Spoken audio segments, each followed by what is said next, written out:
Hello friends, শুভরাত্রি। আগামী 12/1/2025 তারিখ মুকুটমণিপুর গোড়াবাড়ি ড্যাম থেকে ক্যানেলে জল ছাড়া হবে।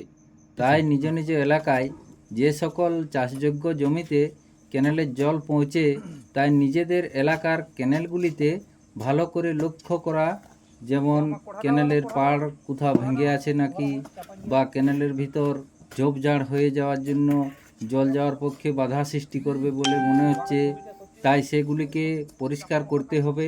তাই আমাদের ক্যানেলের পাড় ভেঙেছিল, তা গ্রামের কয়েকজনকে ডেকে এনে মাটি কেটে পাড়কে বাঁধছি এবং ক্যানেলের ভিতর ঝোপঝাড় কেটে পরিষ্কার করছি।